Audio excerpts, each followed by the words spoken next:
Eh bien bonjour à toutes et à tous, c'est encore une joie de pouvoir se retrouver ce matin, parce que c'est un jour qui est mis à part, un jour particulier, un jour où nous venons nous présenter devant le Seigneur, non pas pour recevoir, pour demander, pour quérir, mais un jour où nous venons donner le meilleur de nous-mêmes, exprimer notre reconnaissance, notre gratitude, malgré ce qui peut nous arriver, malgré les circonstances, malgré nos faiblesses. Nous venons ce matin avec la ferme assurance que Dieu est là et que, eh bien, il va encore nous bénir de sa présence. On vient lui apporter le meilleur de nous-mêmes, notre louange, notre adoration, parce qu'on n'a pas grand-chose à lui apporter finalement. Il est Dieu, il peut tout, mais il nous fait confiance. Il nous fait confiance en nous, eh bien, donnant d'être participants à cette œuvre merveilleuse qu'il nous demande d'accomplir avec lui. C'est celle d'annoncer sa bonne nouvelle, celle d'annoncer la réconciliation, celle d'annoncer eh bien qu'il a payé lui-même le prix pour que nous puissions avoir cette relation avec lui. Parce que Dieu n'est pas un Dieu lointain, il est un Dieu qui veut se faire intime, qui veut habiter dans notre cœur, qui veut être le Dieu des moindres pans de notre vie. Alors que nous puissions tout simplement l'inviter ce matin. On va se lever, on va passer un temps dans la louange, dans l'adoration, que ça ne puisse pas simplement être des chants, mais que vraiment on puisse faire sortir ces paroles de tout notre cœur. Amen.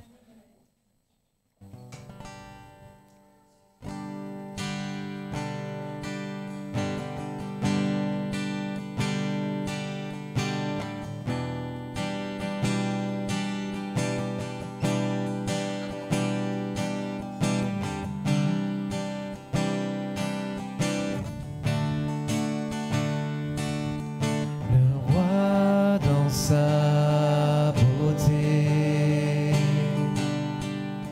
vêtu de majesté, la terre est dans la joie, la terre est dans la joie, sa gloire resplendit, l'obscurité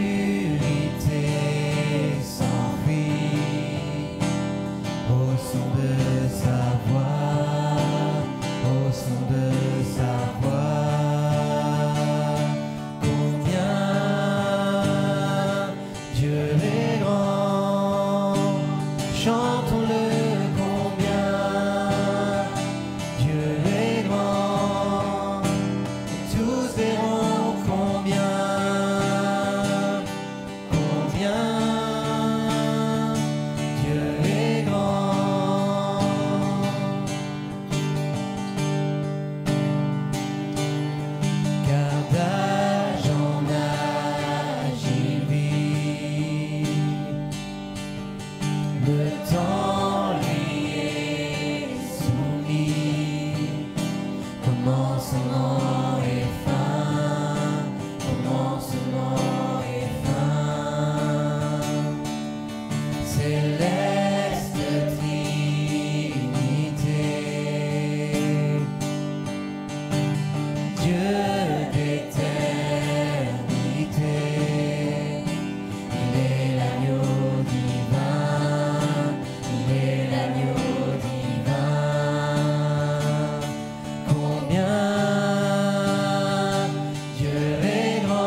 digne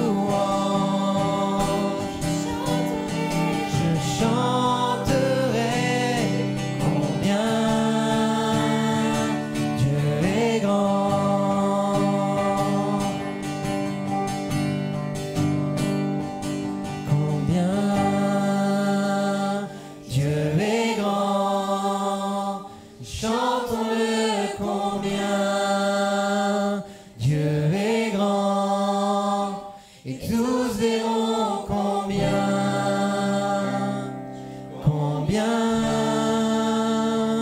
Dieu est grand.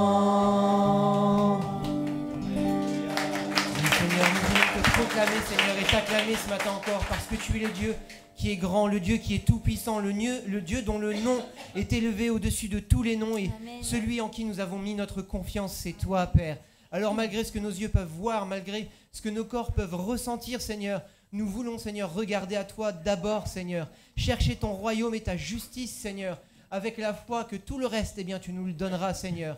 Et nous n'avons pas à nous en inquiéter, parce que tu es le Dieu fidèle, tu es le Dieu qui respecte ses engagements, Seigneur. Tu es le Dieu qui ne ment pas, Seigneur. Tu es le même hier, aujourd'hui et éternellement. Amen. Et notre confiance, notre foi, eh bien, ne sera pas trouvée vaine, Seigneur, parce que tu es là, tu es vivant, Seigneur. Oui, tu ne réponds pas forcément comme on l'attend, Seigneur. Tu réponds en ton temps, Seigneur, mais tu réponds au moment opportun. Alors, Seigneur, sois encore loué ce matin. Tu connais nos difficultés, tu connais les problèmes, Seigneur. Tu connais, oui, tout ce qui nous retient, Seigneur, tout ce qui nous met dans la tristesse, Seigneur, dans l'accablement. Mais tu es le Dieu de la joie, Seigneur. Et ce matin, nous voulons proclamer ta joie, nous voulons vivre ta joie, Seigneur. Alors viens dans les cœurs, nettoie, guéris, restaure, relève encore ce matin. Parce que tu es le Dieu de la vie, Seigneur. Tu n'es pas le Dieu de la mort, tu es le Dieu de la vie, Seigneur. Tu es celui qui nous a rendu la vie. Alors louange et gloire à toi, Papa. Dans ton merveilleux nom, je t'ai prié, Père. Amen. Amen. Alléluia. Oui, Alléluia. Seigneur, tu es le Dieu de la vie. Tu es le Dieu qui change nos vies. Et Seigneur, aujourd'hui, ce que nous voulons dans cette maison, dans ta maison, c'est ton esprit et ton esprit seul. Nous refusons tout esprit contraire au tien. Et nous appelons la liberté que toi seul peux donner dans le cœur de chacun d'entre nous. Seigneur, tu viens nettoyer les pensées qui ne sont pas à ta gloire. Seigneur, tu viens nettoyer les cœurs qui en ont besoin. Seigneur, tu viens renouveler ceux qui en ont besoin. Tu es le Dieu de la libération, tu es le Dieu de la guérison. Alors aujourd'hui encore, tu es le même. Tu étais ce que tu étais hier. Tu es le même aujourd'hui et tu seras le même encore demain. Merci Seigneur pour ce que tu fais pour chacun d'entre nous. Tu connais les besoins de chacun d'entre nous. Vraiment Seigneur, viens toucher ton peuple. Viens toucher ceux qui en ont besoin. Dans le nom de Jésus-Christ, je t'ai prié. Amen.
qui te donne une invitation et qui vient te chercher, te prend par la main et il danse avec toi.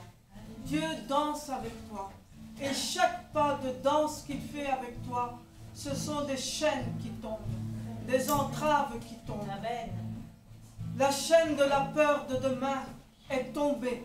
Elle est tombée. Ne crains pas, parce que le Seigneur est avec toi. Il t'accompagne partout où tu vas, partout où tu marches. Le Seigneur est avec toi. Danse, danse pour le Seigneur, danse pour lui, danse avec lui, car Dieu te bénit et te guérit et te remplit de sa joie. Ne sois plus dans la peur, dit l'Éternel. Amen. Amen. Oui, Seigneur, mon âme te bénit, mon âme te loue, Seigneur. Merci. Merci, Père, parce que tu es le même hier, aujourd'hui et éternellement. Merci, Seigneur, parce que tu es celui qui restaure. Tu es celui qui rétablit. Tu es celui qui guérit, Seigneur. Oui, Seigneur, je te prie, Seigneur, pour toutes ces personnes qui sont là ce matin. Tu connais leurs besoins, Seigneur. Je demande d'y répondre favorablement. Merci, Père. Merci, Seigneur, d'avoir permis que toutes ces personnes, Seigneur, puissent venir dans ta maison pour entendre parler de toi. Que ton Saint-Esprit, Seigneur, fasse son œuvre. Que ton Saint-Esprit, Seigneur, touche les cœurs, Seigneur, parce que c'est toi qui conviens de péché et de repentance. Seigneur, nous te les remettons. Nous te demandons, Seigneur, qu'ils repartent différemment de comment ils sont entrés ce matin dans ta maison. Qu'ils puissent, Seigneur, recevoir tout ce que tu veux leur donner. Oui, Seigneur, tu veux danser avec nous. Tu veux danser, Seigneur. Oui, Seigneur, que ces personnes puissent recevoir, Seigneur, cet appel, cette invitation à te rencontrer. Seigneur, transforme. Fais tomber, Seigneur, les barrières, Seigneur, qui nous empêchent, Seigneur, de voir ta gloire. Fais tomber, Seigneur, les barrières qui nous empêchent, Seigneur, de regarder au-delà, Seigneur, de nos soucis, au-delà de nos problèmes. Merci, Père. Merci, Seigneur, parce que tu ne regardes pas comment nous sommes. Tu regardes comment nous serons avec toi, Seigneur. Merci, Seigneur. Merci pour nos péchés pardonnés. Merci, Seigneur, d'avoir venu nous chercher, Seigneur, un jour. Merci pour cette invitation que nous avons fait un jour de te suivre, Seigneur, malgré les difficultés, malgré, Seigneur, tout ce que nous pouvons avoir comme épreuve sur cette terre. Nous savons, Seigneur, que tu seras jamais loin, que tu seras toujours avec nous pour nous accompagner dans nos difficultés. Que ce matin, Seigneur, que nous puissions, Seigneur, te remettre tout simplement tout ce que nous sommes, Seigneur, pour que tu viennes nous transformer. Viens, Seigneur, remplir les vases que nous sommes, Seigneur. Ce matin, transforme, change-nous, change nos façons de raisonner, change nos façons de penser, fasse nos façons, Seigneur, de réfléchir, Seigneur. C'est toi qui fais ces choses-là, Seigneur. Nous te demandons ce matin, Seigneur, tout simplement, encore ta grâce pour ceux qui en ont besoin, ta délivrance pour ceux qui en ont besoin, ta restauration pour ceux qui en ont besoin. Que ton Saint-Esprit, Seigneur, les remplisse, Seigneur. Que ton Saint-Esprit, Seigneur, les inonde. Merci, Papa. Merci parce que tu entends nos prières, Seigneur. Parce que tu es au milieu de nous, Seigneur. Ta parole le dit, là où deux ou trois sont réunis, tu es au milieu de nous. Seigneur, merci. Merci, Seigneur, pour toutes ces prières que tu as entendues. Seigneur, tu vas y répondre en ton temps, Papa. Merci. Merci tout simplement pour qui tu es, pour ce que tu fais dans nos vies, pour qui tu représentes pour nous, Seigneur. Aide-nous, Seigneur, chaque jour à tendre vers la perfection. Aide-nous, Seigneur, à ressembler chaque jour à ton Fils, Seigneur. Merci, Papa, pour ton amour, pour ta fidélité, pour ta compassion envers chacun d'entre nos pères. Je te rends grâce, Seigneur, pour qui tu es, Papa. Au nom de Yeshua. Amen. Amen.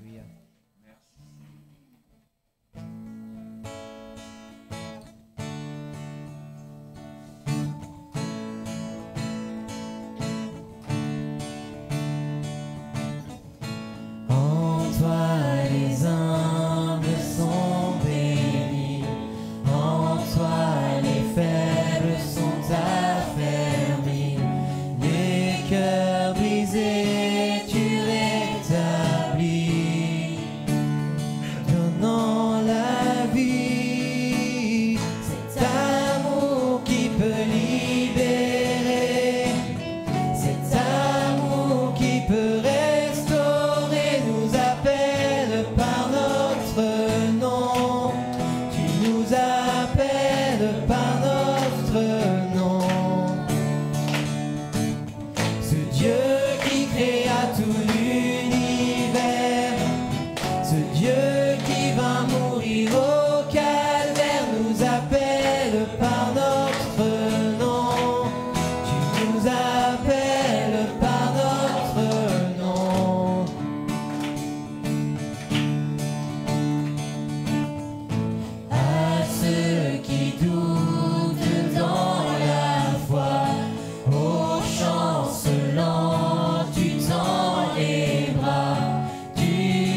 appelle de ta voix. Venez à moi, cet amour qui peut libérer, cet amour qui peut restaurer, nous appelle par notre nom. Tu nous appelles par notre nom. Ce Dieu qui créa tout l'univers, ce Dieu qui va mourir au calvaire, nous appelle par notre nom. Tu nous appelles par notre nom. Oh, oh, oh,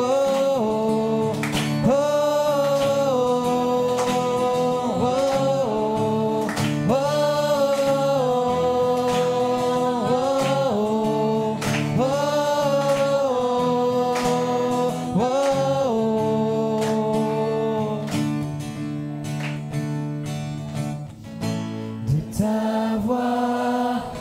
de ta voix, tu nous appelles à la croix. De ta voix, tu nous appelles à la croix.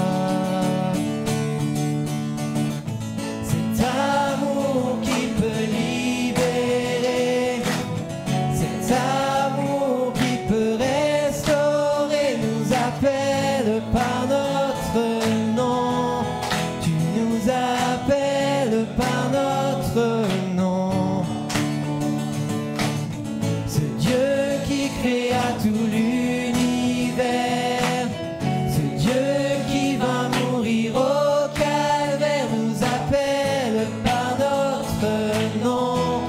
Tu nous appelles par notre nom. Oh, oh, oh, oh, oh,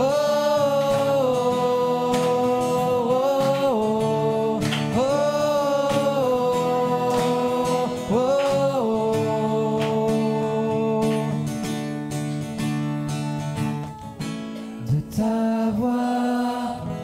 de ta voix, tu nous appelles à la croix. De ta voix, tu nous appelles à la croix. Alléluia, Seigneur, oui. Tu nous connais, Père. Tu nous connais et tu nous appelles par notre nom, Seigneur. Notre nom est inscrit dans le livre de vie, Seigneur, et tu nous appelles. Alors si aujourd'hui tu entends sa voix, n'endurcis pas ton cœur, au contraire, invite-le, Seigneur. Invite-toi, Seigneur, dans les cœurs. Et si, bien, tu sens, Seigneur, que le Seigneur veut agir en toi, laisse-lui, laisse-toi aller.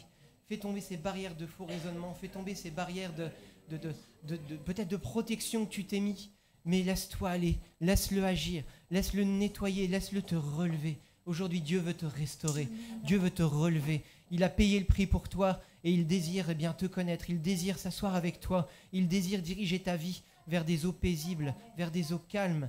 Seigneur, viens, agis, Seigneur. Alléluia.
L'Esprit Saint, l'Esprit de force, à ton nom soit l'honneur et la grâce.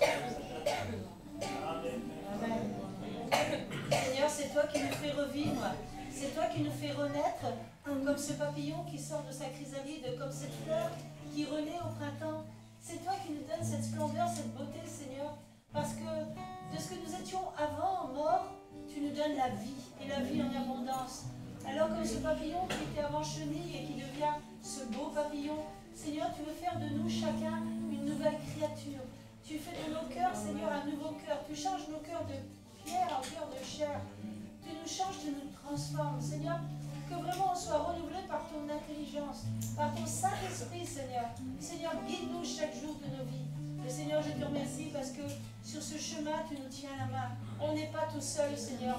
On n'est pas tout seul à traverser les épreuves. On n'est pas tout seul, Seigneur, à grandir. C'est toi qui nous conduis, tu es le bon berger. Merci, Seigneur, parce que j'ai jamais regretté, je ne regrette pas d'être avec toi, d'être ton enfant, ta fille. Combien, Seigneur, c'est merveilleux. Et Seigneur, même mes mots, je n'ai même pas à dire ça parce que c'est tellement beau, extraordinaire d'être enfant du Père. Le jour où on partira de cette terre, on sera près de toi dans les lieux célestes. Alors Seigneur, déjà Seigneur, dans ces moments de louange, nous sommes avec toi, Seigneur, dans ces lieux célestes. Au nom puissant de Jésus-Christ. Amen. Amen.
Saint-Esprit, emmène-moi plus loin que mes frontières.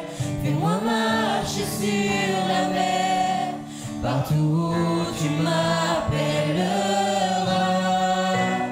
Amène-moi plus loin que mes pieds ne peuvent aller, et ma foi sera éprouvée dans la présence de mon Sauveur. Saint-Esprit, emmène-moi plus loin que mes frontières. Fais-moi marcher partout où tu m'appelleras. Amène-moi plus loin que mes pieds ne peuvent aller, et ma foi sera éprouvée dans la présence de mon Sauveur. Saint-Esprit, emmène-moi plus loin que mes frontières, fais-moi marcher sur la mer, partout où tu m'appelleras. Amène-moi plus loin que mes pieds ne peuvent aller, et ma foi sera éprouvée dans la présence de mon Sauveur.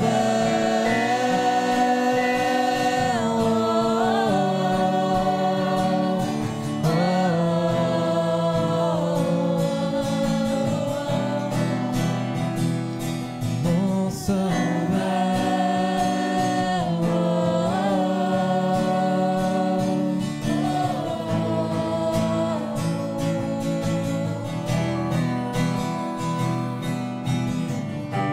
Et je m'appuierai sur ton nom, regarderai au-delà des vagues, dans la tempête, mon âme s'appuiera sur toi, car je suis à toi, et tu es à moi.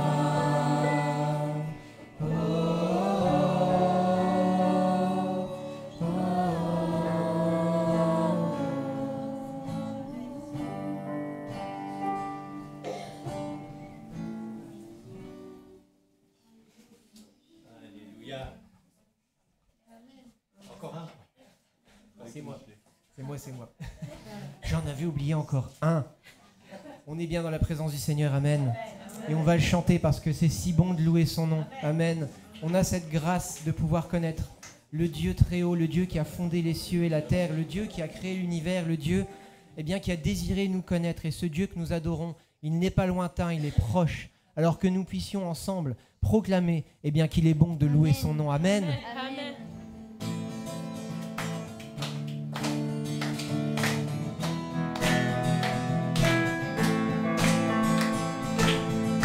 C'est si bon de louer son nom, de chanter ses louanges, gloire à son saint nom, de proclamer sa fidélité chaque jour infiniment. C'est si bon de louer son nom, de chanter ses louanges, gloire à son saint nom, de proclamer sa fidélité chaque jour infiniment. La la la la la la la la la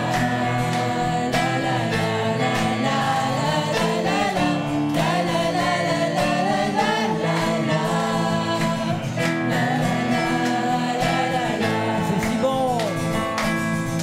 C'est si bon de louer son nom, de chanter ses louanges, gloire à son saint nom, de proclamer sa fidélité chaque jour infiniment.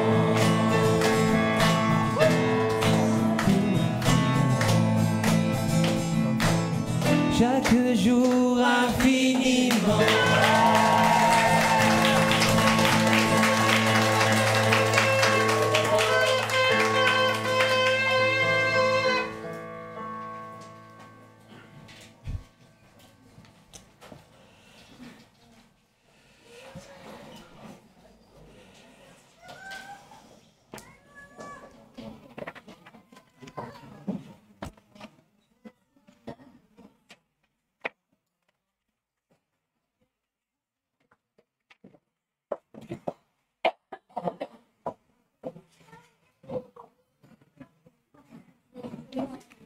On va laisser tranquillement aller les enfants vers les écoles.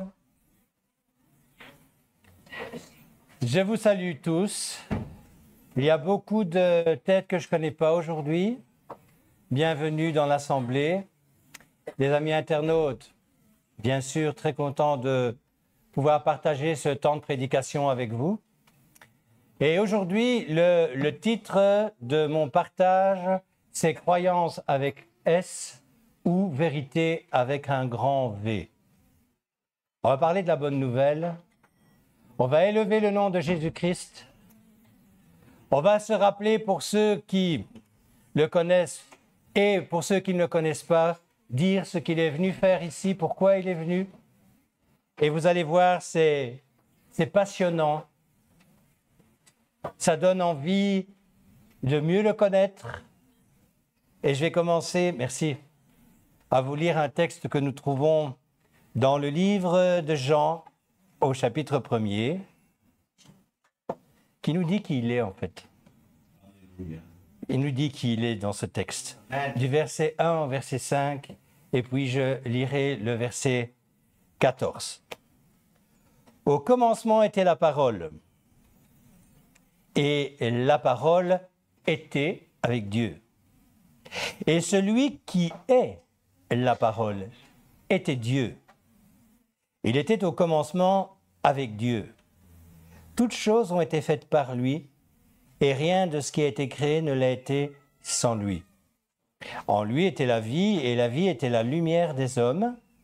La lumière brille dans l'obscurité, et l'obscurité ne l'a pas dominée. L'obscurité, les ténèbres. Pour que tout le monde comprenne bien, la lumière, c'est Christ. Ce qu'il est venu amener sur cette terre. Et l'obscurité, les ténèbres, c'est notre adversaire.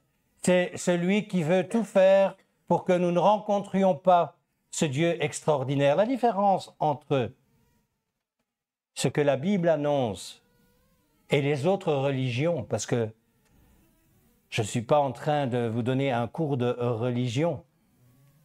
Je suis en train de vous dire qui est Christ, ce qu'il est venu faire pour nous.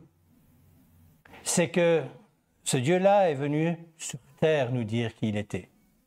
Et les autres religions, c'est les hommes qui ont cherché à tout prix à savoir et à connaître quels étaient les dieux qui dirigeaient leur vie, et en faisant des choses innommables comme des sacrifices d'êtres humains et plein d'autres choses mauvaises que nous connaissons d'ailleurs tous très bien.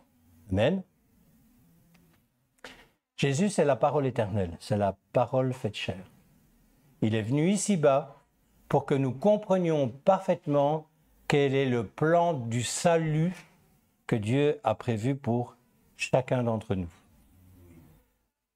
Il n'est pas venu pour condamner, on va le lire, c'est les versets suivants que nous, on connaît bien, mais avant cela, on va quand même lire dans Jean, chapitre 1er, le verset 14. Écoutez bien.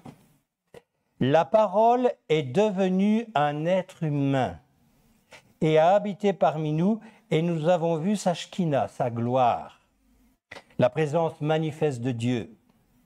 La Shekinah du Fils unique de Dieu, pleine de grâce et de vérité. Je suis en train de vous lire dans une version un peu particulière, c'est celle de David Stern, donc vous avez peut-être dans vos versions différentes d'autres termes, mais voilà. J'aime beaucoup cette version, parce que c'est un juif qui a donné son cœur à Jésus-Christ, qui l'a traduit malheureusement de l'anglais, ce n'est pas directement de l'hébreu ou du grec, mais j'aime cette version. On va prendre maintenant ce texte que nous trouvons dans Jean 3, 16, 18, que beaucoup d'entre nous connaissent, mais je lirai aussi le 19 jusqu'à 21, parce que souvent ça, on oublie d'en parler. Écoutez bien. Dieu a tant aimé le monde qu'il a donné son seul et unique Fils, afin que celui qui met sa confiance en lui ne soit pas détruit, mais qu'il ait la vie éternelle. Car Dieu n'a pas envoyé son Fils dans le monde pour juger le monde, mais plutôt que le monde puisse être sauvé par lui. Celui qui met sa confiance en lui n'est pas jugé, mais celui qui n'a pas foi en lui est déjà jugé, parce qu'il n'a pas mis sa confiance en celui qui est le seul et unique Fils de Dieu. Le temps, car Dieu a tant aimé le monde, souligne cet amour extraordinaire qu'il a pour chacun d'entre nous.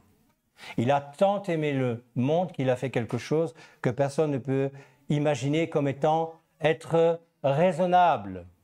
C'est une folie pour ceux qui ne croient pas, nous dit la Bible. Et effectivement, on peut comprendre. Mais je vais continuer ma lecture à partir du verset 19, toujours dans le même livre et au même chapitre. C'est ici le jugement. La lumière est venue dans le monde, donc on parle de Jésus, Yeshua, mais les hommes ont préféré l'obscurité à la lumière. Pourquoi ? Parce que leurs œuvres étaient mauvaises. Car celui qui fait des choses mauvaises est la lumière et l'évite, afin que ses œuvres ne soient pas apparentes. Mais celui qui pratique la vérité vient à la lumière afin que tous puissent constater que ses œuvres sont accomplies à travers Dieu. Ce n'est pas Dieu qui n'aime pas les hommes, ce sont les hommes qui n'aiment pas Dieu. Parce qu'une fois qu'on rentre dans la dimension de toucher le pan de sa robe, les choses vont forcément changer. Les mauvaises habitudes vont devoir être abandonnées. Il y a un niveau de réflexion qui va devoir aussi s'effectuer, celle de l'introspection personnelle, celle qu'on n'aime pas faire. Qui suis-je ?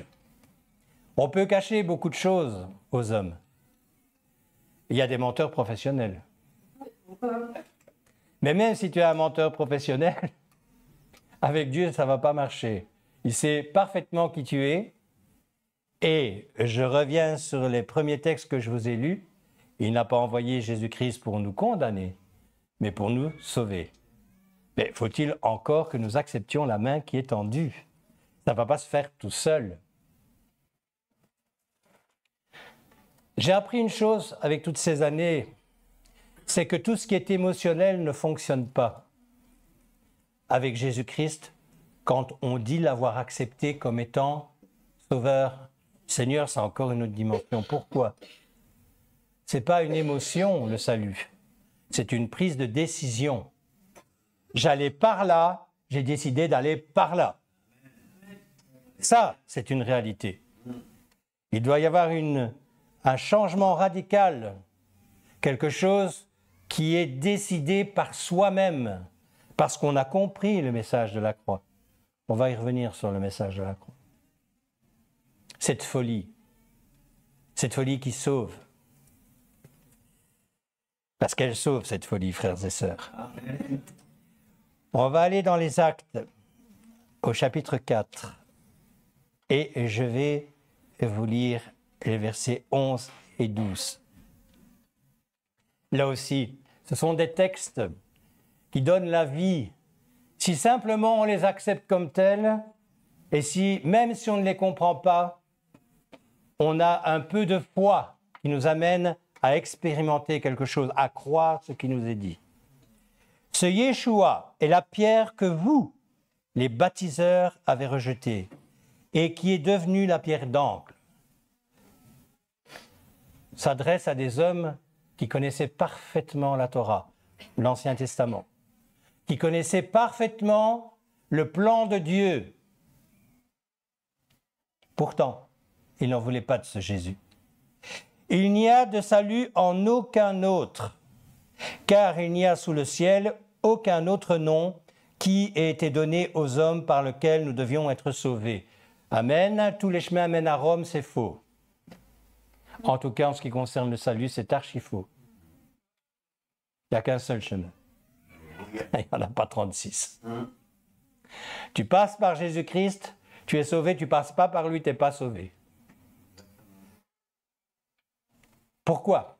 Parce que le salut qu'il nous offre n'est pas un salut qui s'obtient avec des œuvres, mais qui s'obtient par la grâce. C'est un salut qui est totalement immérité. C'est un cadeau du ciel, c'est le cas de le dire. Ciel avec un grand C. C'est quelque chose que Dieu veut nous donner parce qu'il nous aime plus que tout. Dieu a tant aimé le monde qu'il nous a donné son Fils unique, afin que celui qui croit Ne meurs point, mais sois sauvé. De quoi? Du jugement. Mais pourquoi jugement? Quel jugement? Parce que quand on lit ces textes-là, si on ne va pas plus loin, on se dit, mais de quoi il parle? J'ai jamais rien fait de mal, moi. J'ai toujours été quelqu'un de correct. Pourquoi est-ce que je n'aurais pas droit à la grâce du Seigneur si on y croit un tant soit peu? Beaucoup d'hommes croient en Dieu. Faites l'expérience, moi je l'ai fait pendant des années. Tu es croyant, toi? Ou tu es croyante, toi? Oui, croyante, mais pas pratiquant. Combien de fois ne l'avons-nous pas entendu, cette phrase? Oui, mais. C'est le mais qui est terrible pour la personne. Ça veut dire que tu sais que tu vas avoir un jour affaire à Dieu, quelque part, qui est celui-là qu'on va devoir rencontrer forcément. C'est ça que la Bible nous apprend, c'est à le connaître. Quels sont ses desiderata? Si c'est lui à qui on va devoir un jour rendre des comptes, peut-être qu'il est temps de savoir le pourquoi, de devoir écouter ce qu'il a à nous dire de par la parole, notamment, de par les prédications, de par les enseignements. Il y a un texte dans Romains 3, à partir du verset 22 jusqu'au verset 24, qui nous l'explique très, très, très bien. C'est une justice qui vient de Dieu. Ah!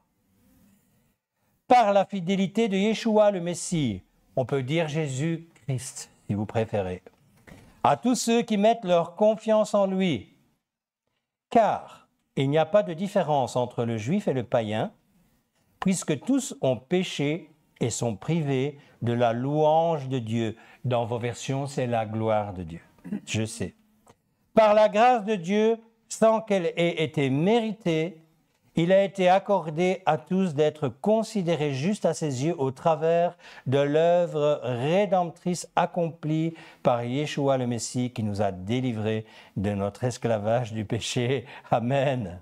Nous sommes tous pécheurs aux yeux de Dieu.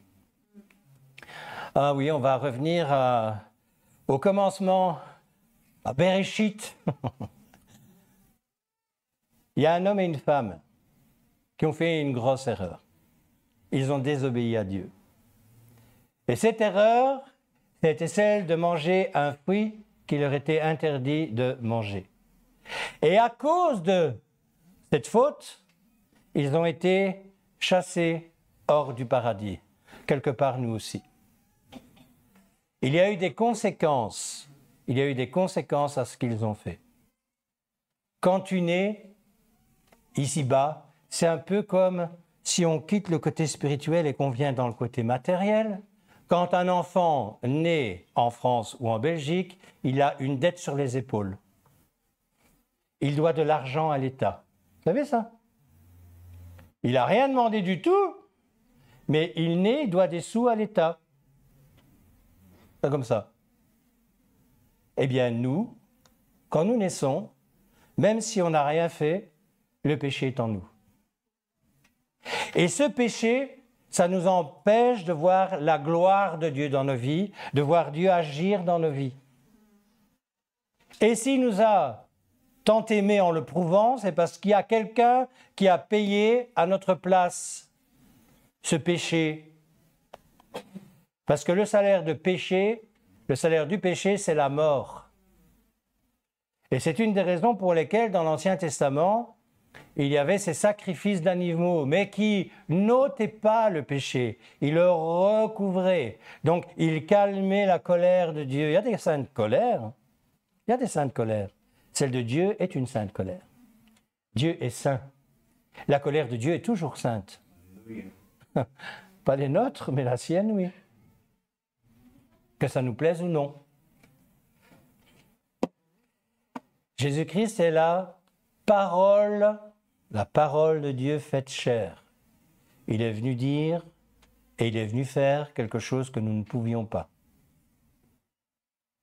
Les croyances, avec un S, qui nous amènent à rien du tout, grâce à lui, sont devenues vérité avec un grand V, à la croix. Il est devenu l'agneau immolé, une fois pour toutes, pour l'humanité qui a compris son sacrifice. C'était quoi son sacrifice? Celui de porter toutes nos fautes, toutes nos maladies, et de mourir à notre place. Il a été le chemin pour la vie éternelle avec son Père. 3 jours après, il fut ressuscité et il reprenait sa place qu'il a quittée pour nous, à la droite de son Père. Amen. Mon frère, ma sœur, est-ce que c'est si compliqué que ça à comprendre? Je ne le pense pas. On a tous tendance à aller vers les mauvaises directions. Parce que quelque part, on sait qu'un jour ou l'autre, on va être face à face avec lui. On sait tous qu'on va mourir ici. Oui ou non? Bon, il y en a qui croient qu'ils vont être enlevés, absolument.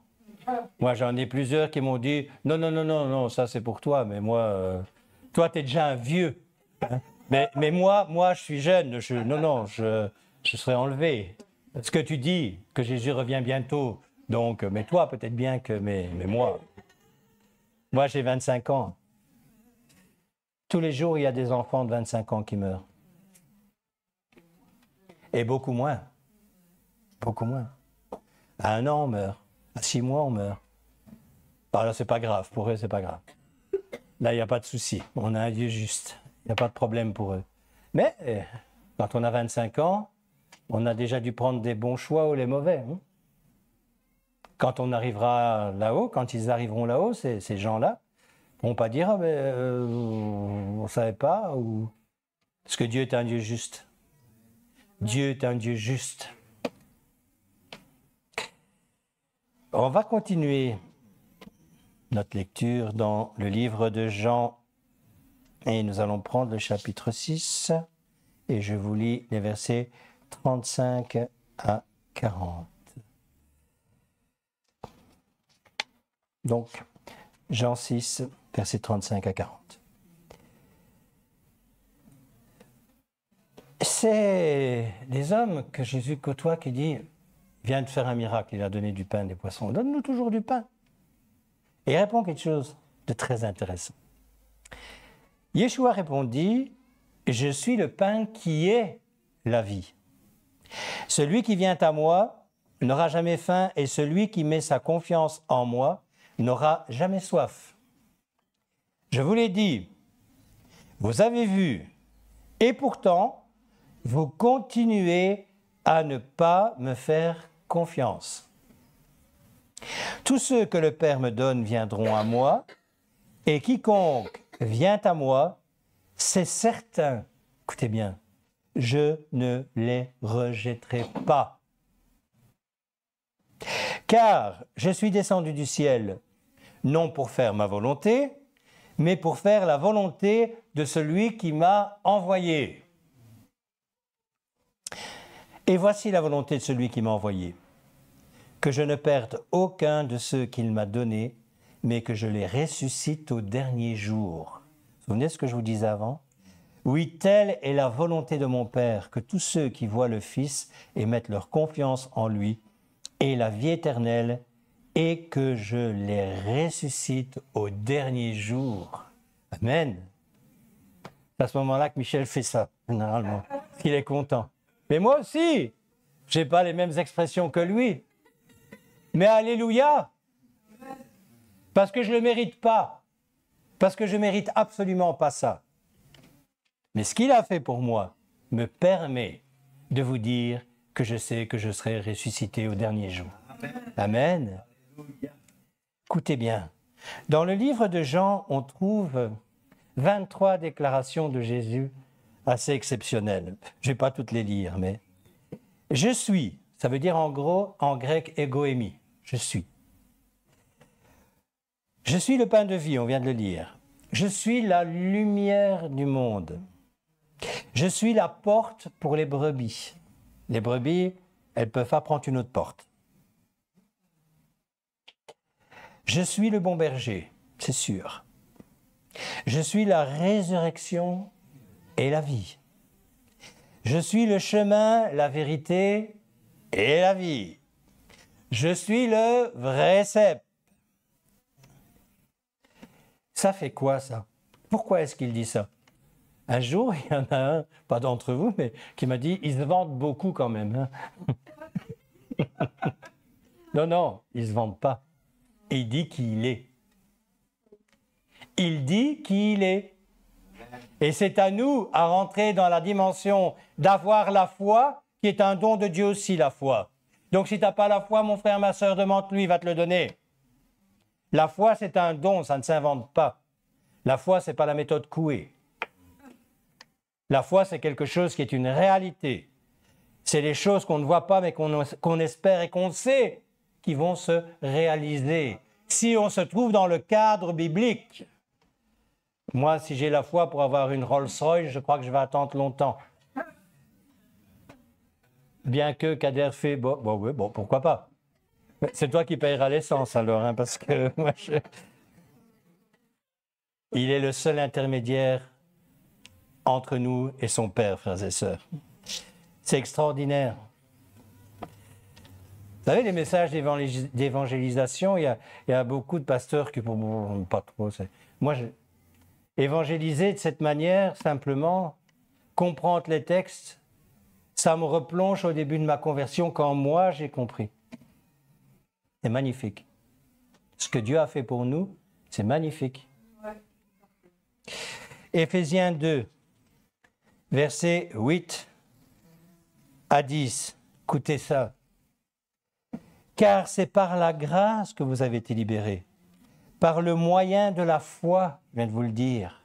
Et ceci ne vient pas de vous, mais c'est un don de Dieu. Alléluia. Vous n'avez pas été libérés par vos propres œuvres, afin que nul ne se vante. Je ne sais rien faire de moi-même de bon. Ma nature personnelle, même à l'âge que j'ai, va m'amener vers des choses mauvaises. Pourtant, j'ai été sanctifié. Mais si je laisse vagabonder mon esprit, ce n'est pas vers la sainteté que je vais courir. Amen. Car nous sommes l'ouvrage de Dieu, créé dans le Messie Yeshua, pour une vie de bonnes œuvres que Dieu a préparées d'avance pour nous, afin que nous les pratiquions.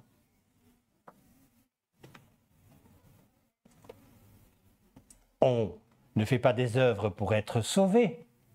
On fait les œuvres qui ont été préparées par lui de toute éternité d'ailleurs, parce que nous sommes sauvés. C'est quelque chose qu'il faut comprendre. La grâce de Dieu ne nous demande pas de faire des choses qui sont compliquées. Elle nous demande d'abord de l'accepter comme étant sauveur, et puis bien évidemment Seigneur. Mais ce n'est pas nous qui allons chercher le moyen d'être sauvés, parce que ce moyen-là, il n'existe pas de par ce qu'on pourrait faire ou pas faire. La grâce, c'est la grâce. Pour que tout le monde puisse bien comprendre. Parce que je vois parfois des interrogations dans vos yeux, pour certains. Une grâce, c'est quoi? C'est quelqu'un qui est devant un tribunal. Il a commis de graves fautes. Et sa faute, ses fautes sont tellement graves qu'il est, normalement, il devrait être condamné à mort. Et pour une raison quelconque, on ne va pas dire que le juge était rempli d'amour pour cette personne, mais il décide de gracier la personne. Ça veut dire que la peine qui était la sienne n'aura pas lieu. Il ne sera pas condamné à mort et il va le libérer. Ça, c'est une grâce. Il y avait ce qu'on appelait d'ailleurs la grâce présidentielle en France. Ceux qui allaient être guillotinés la demandaient et cette peine était commuée en prison à perpétuité ou quelque chose comme ça. Ça, c'est la grâce présidentielle. Mais la grâce du Seigneur, vous savez quoi? C'est extraordinaire, la grâce du Seigneur. C'est celle qui nous amène à la vie éternelle. Parce que si nous sommes limités ici-bas, au niveau du temps qu'est le notre temps de vie, quand on va quitter cette terre, c'est pour vivre éternellement dans un bon endroit, un excellent endroit, le meilleur ou le pire. Et c'est maintenant qu'on décide ça. Vous savez, mon ancien métier, c'était conseiller en assurance. J'ai parfois des gens qui sont venus me trouver, juste un peu plus jeunes que moi et qui voulaient faire des assurances vie.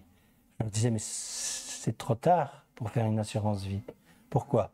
L'assurance vie, il faut y penser avant. Quand on est jeune, on met une somme tous les mois pour que, effectivement, s'il arrive quelque chose ou si on veut avoir un supplément de pension, il y ait suffisamment pour que ce soit conséquent. Amen? Oui ou non? Ben, c'est un peu comme ça que ça marche au niveau des décisions que sont les nôtres d'accepter Jésus-Christ comme Sauveur ou non, et surtout Seigneur. Pourquoi? Parce que si tu te dis, j'ai 20 ans, j'ai tout le temps, il n'y a pas de problème, ou j'ai d'autres choses à faire avant ça, puis tu te rends compte, il va falloir que tous les dimanches matins, on se lève, oh là là là là, on va plus pouvoir faire la fête. Ou tout ce que tu voudras, souviens-toi de ce que je te dis. Aujourd'hui, tu es debout. Demain, tu n'es peut-être même plus ici du tout. Aujourd'hui, nous dit la parole de Dieu, c'est le jour du salut. Tu entends ce que Dieu fait pour toi? C'est un cadeau merveilleux. Saute dessus. Parce que peut-être tu n'entendras plus jamais. Peut-être que c'était aujourd'hui. Il te dit aujourd'hui, je t'offre ce cadeau. Accepte-le. Demain, tu ne sais pas ce qui va se passer. Tu n'en as aucune espèce d'idée. Amen. Surtout avec les fous qui nous dirigent. Je prie pour ces fous. Mais c'est des fous quand même. C'est impensable. Je ne dirais pas qui par respect, j'entendais encore dernièrement un président s'exprimer. Je me dis, mais comment est-ce possible qu'on ait pu mettre des personnes comme celle-là au pouvoir? Mais comment est-ce possible? Et quand on connaît la parole de Dieu, on sait pourquoi. C'est l'iniquité qui arrive à son comble. Et c'est grâce à ce qui se passe à l'heure actuelle que Jésus revient bientôt. Amen. Mais il faut connaître la parole pour ça. Pourquoi est-ce que ces fous nous dirigent? Parce que Dieu, qui est au contrôle de tout, a estimé que c'était de cette manière-là que ça devait se passer. Ce n'est pas à nous à dire à Dieu comment il doit faire. Il nous dit, nous, comment on doit faire. Amen. Alors, ce texte, écoutez-moi ça. 1 Jean, chapitre 1, versets 1 à 10. La parole qui donne la vie. Donc 1 Jean, chapitre 1, à partir du verset 1 jusqu'au verset 10. La parole qui donne la vie, elle existait dès le commencement. Nous l'avons entendue, nous l'avons vue de nos propres yeux, nous l'avons contemplée, nous l'avons touchée avec nos mains. Il nous est bien sûr parlé de Yeshua. La vie est apparue et nous l'avons vue. Nous lui rendons témoignage et nous vous l'annonçons, c'est la vie éternelle. Elle était avec le Père et elle nous est apparue. Ce que nous avons vu et entendu, nous vous le proclamons. Afin que vous soyez vous aussi en communion avec nous. Cette communion, nous l'avons avec le Père, avec son Fils Yeshua le Messie. Ce que je suis en train de faire, c'est essayer de vous attirer à cette communion. Nous écrivons ceci, afin que notre joie soit complète. Voici donc le message que nous avons entendu de lui et que nous vous annonçons. Dieu est lumière, et en lui il n'y a aucune obscurité. Aucune. Si nous prétendons être en communion avec lui, alors que nous marchons dans l'obscurité, nous mentons et nous ne vivons pas selon la vérité. Mais si nous marchons dans la lumière comme il est lui-même dans la lumière, alors nous sommes en communion les uns avec les autres. Et le sang de son Fils Yeshua nous purifie de toutes nos mauvaises actions. Mais quel cadeau! Alléluia! Si nous prétendons être sans péché, écoutez bien là maintenant, nous nous séduisons nous-mêmes et la vérité n'est pas en nous. Si nous reconnaissons nos péchés, lui qui est fidèle et juste, il nous les pardonnera et nous purifiera de toute mauvaise conduite. Si nous prétendons ne pas avoir péché, nous faisons de lui un menteur. Croyez-moi, c'est très grave. Et sa parole n'est pas en nous. Voilà pourquoi c'est très grave. Moi, je n'ai rien fait de mal. Je t'assure, Vincent, rien. Ma femme fait des choses bien pires que moi. Je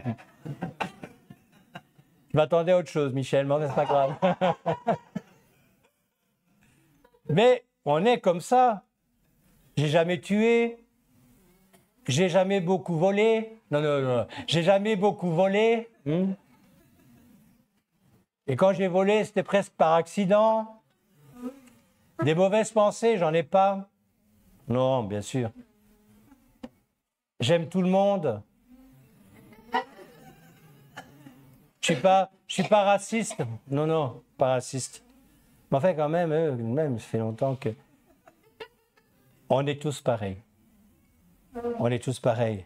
Si nous reconnaissons ces défauts que sont les nôtres, si on lui demande pardon, écoutez bien, si on lui demande pardon pour ça, ok, j'ai compris que je ne suis pas bon, qu'il n'y a pas quelque chose en moi qui puisse espérer ta grâce. Mais par contre, j'ai compris que tu voulais me faire un cadeau.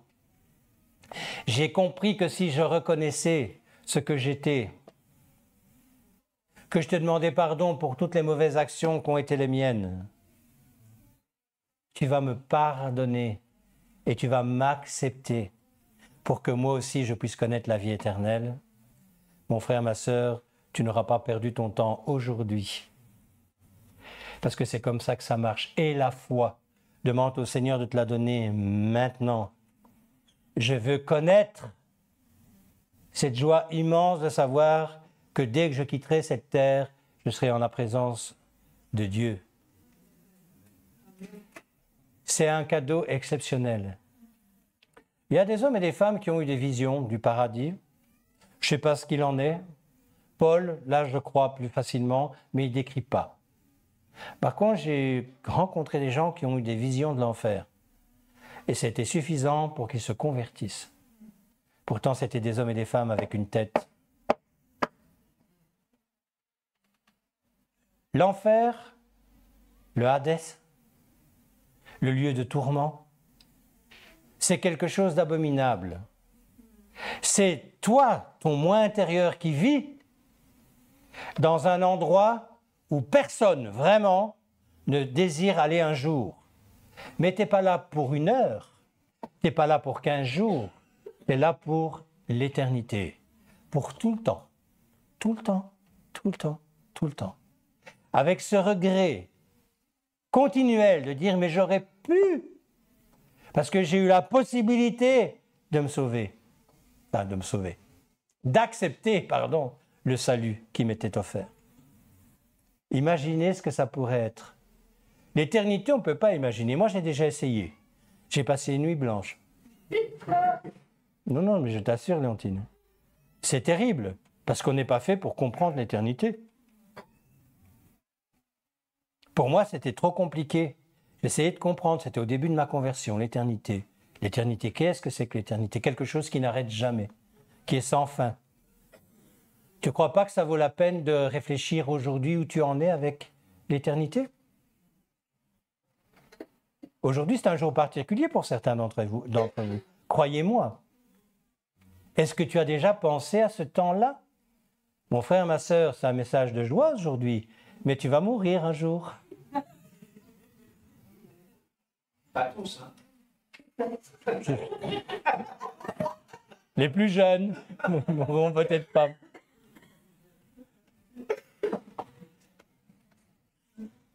Matthieu 9, verset 13. C'est une bonne nouvelle ce que je vais vous lire. Mais il faut bien comprendre le texte. Matthieu 9, verset 13. Quant à vous, retournez apprendre ce que signifient ces mots. Je désire la compassion plutôt que les sacrifices d'animaux. Cette expression, elle était fréquemment employée à l'encontre des pharisiens, de ceux qui savaient, des sacrificateurs, etc. Je désire la compassion plutôt que les sacrifices d'animaux. Car je ne suis pas venu appeler les justes, mais les pécheurs. Si aujourd'hui tu acceptes de rencontrer Jésus-Christ, que tu acceptes le sacrifice qu'il a fait, une fois pour toutes, la mort à la croix à ta place, que tu acceptes que tu es malade et que tu as besoin de le recevoir comme étant ton sauveur, bien sûr, mais ton médecin particulier. Vous ne pouvez même pas imaginer tous les qualificatifs qu'on pourrait encore rajouter, tous les noms, tout ce qu'on peut imaginer que Dieu peut nous apporter en tant qu'hommes remplis de besoins. Parce que nous sommes remplis de besoins. Nous sommes des hommes et des femmes remplis de besoins. Ce qu'il peut faire pour chacun d'entre nous. Aujourd'hui, c'est le jour du salut. Pour celui qui dit « Ok, je vais faire une expérience ». Je vais terminer la prédication maintenant. Les amis internautes, je vous salue beaucoup. J'espère que pour ceux qui connaissent déjà Christ, c'était un beau rappel. Moi, ça m'a fait du bien d'annoncer ce que j'ai annoncé aujourd'hui. Parce que se rappeler de qui est Jésus-Christ, ce qu'il a fait pour chacun d'entre nous, c'est magnifique.